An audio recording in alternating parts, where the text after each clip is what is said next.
Gonzalez, and my profession is elementary school teacher. If there's an identity that I probably am most proud of, it's that one.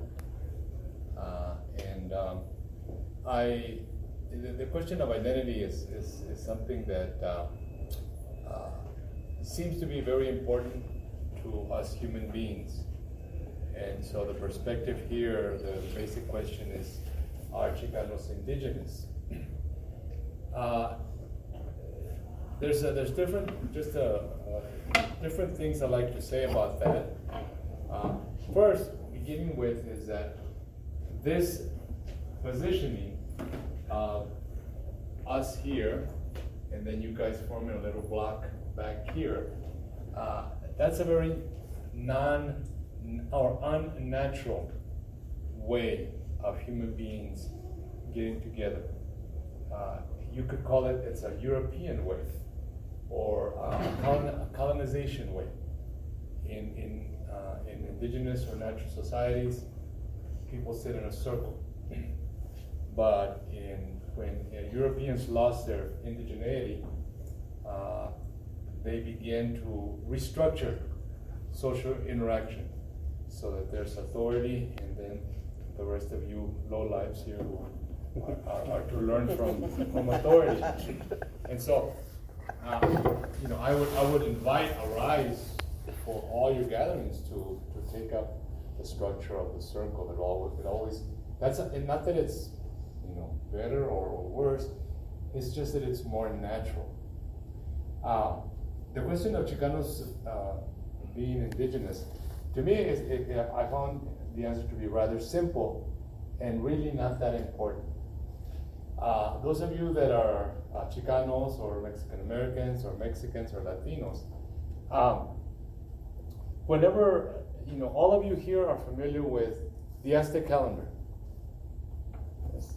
Oh, you've seen the Aztec calendar? So you Mexicans have seen this, called the sunstone, called different ways. How about all of you here, have you ever seen Aztec dancing or Matachin dancing? Good. All of you here, has corn been a part of your nutrition since you were born? Either through pozole or tortillas, tamales, Yeah.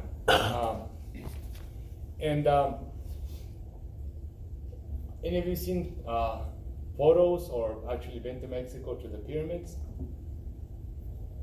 You've seen pictures of a pyramid, Maya or Aztec or whatever, not the Egyptian, the Mexicans, yes? So of those four things, if I were to ask you Mexicans or Chicanos, however you want to identify, is that a part of your culture? Is that a part of who you are? Well, case closed. The Aztec calendar is an indigenous cultural icon, indigenous symbol. Matachin or Aztec dancing is very much an indigenous practice. Pyramids are very much the Mexican type. That's very much an indigenous cultural temple. It's an indigenous part of indigenous culture. Corn, a corn-based diet. You can't get the only way you can get more Indian than that is if you put a nopal on the frente. So, indigeneity is rather simple. The problem is that both people who say Mexicans aren't Indians and those who say yes we are, we don't understand what those symbols or icons mean in terms of identity.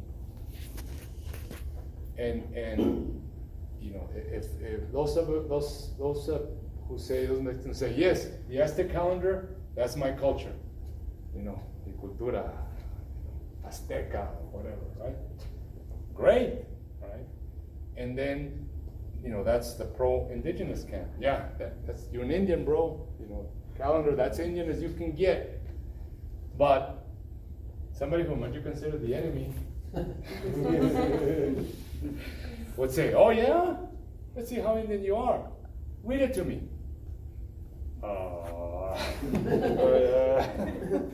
you see, and all that means is that our cultural identity as an indigenous person was interrupted somehow generations ago, and until we understand what happened, how that interruption came about, we won't really fully understand the usefulness of the Aztec calendar, or a corn-based diet, or danza,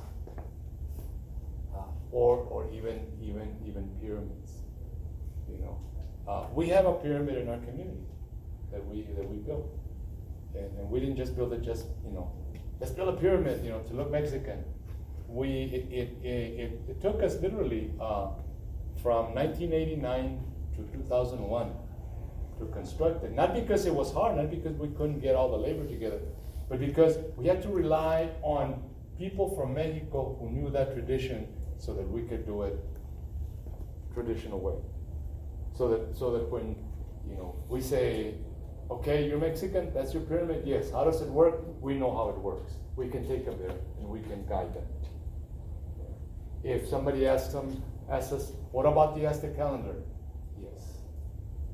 I teach at a school called Raíces de Tabershi National Community School in Las Cruces. Today we had a big celebration around the Aztec calendar. The children, they know, they can tell you, they can read the calendar. They can tell you the date. They can, are familiar with the symbols, the concepts. And they're not interrupted. But to me, what's more important is this. I began my search for identity when I was very, very young, and when it was taken away from me in a very violent way. I went to school and I was punished for speaking Spanish. Carlos, did you speak Spanish in the playground today? Stick out your hand. And out came that ruler. Did anybody else speak Spanish in the playground today? Mike, stick out your hand. And teachers who would, as I grew older in 4th and 5th grade, would tell me, Mexicans in the United States ought to be grateful that the United States took away all that territory from Mexico, because look how bad Mexico is. And now you have all this freedom here for yourselves. And so I grew up feeling bad about being Mexican. And I was very angry at that. And so to me, when I rebelled, when I exploded, Mexican was everything and anything else was nothing. Raza sí, gringo no. Okay. So I started going into my identity, and eventually it took me to Mexico, to the roots. The roots. And what I discovered is something that threw me off, and I said, wow, what I thought was identity is not identity at all. What our ancestors, whether it's in Mexico or Canada or wherever, or even in Europe, the Celts of Europe, the natural people of Europe, the indigenous people of all over the world, the Maori, whoever you want to say, they're not about, yeah, we're bad bros, our people are number one. No. What they were about back then, before that interruption happened, they were about understanding what it is for a human being to be within this Mother Earth. What relationship are we going to have to the earth? That's what they were concerned about. That's what identity they were after. They wanted to know how to get along with themselves and nature. And so they came up with indigenous tradition. Indigenous tradition has nothing to do with being brown or being black or being whatever. It has to do with an understanding that you and I are no different than the birds and the bees and the trees. And that if we want to multiply, if we want to prosper, if we want to actualize our humanity without destroying the very earth that we were given, we have to know how to step and make our way through the earth. That's indigeneity.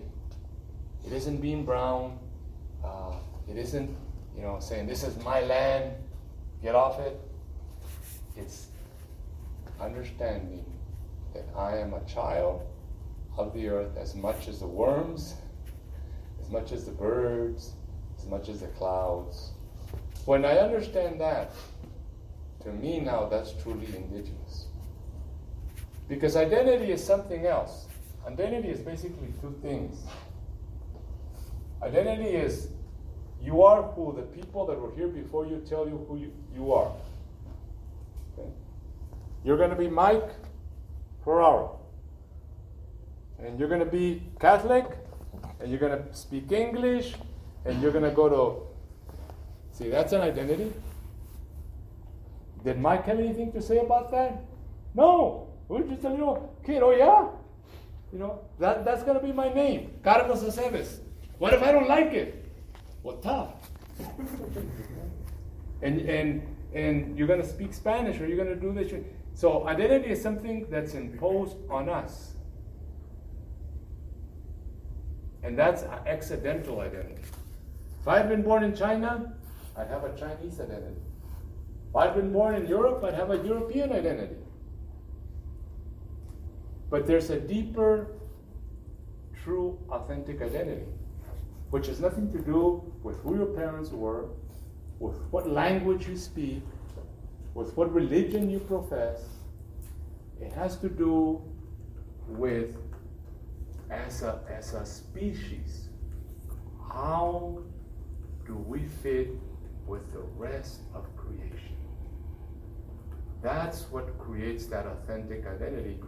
That's what our ancestors were after. Because they knew that we can be pretty stupid, pretty fast, and pretty dangerous. And if you don't believe me, just look around you. Okay?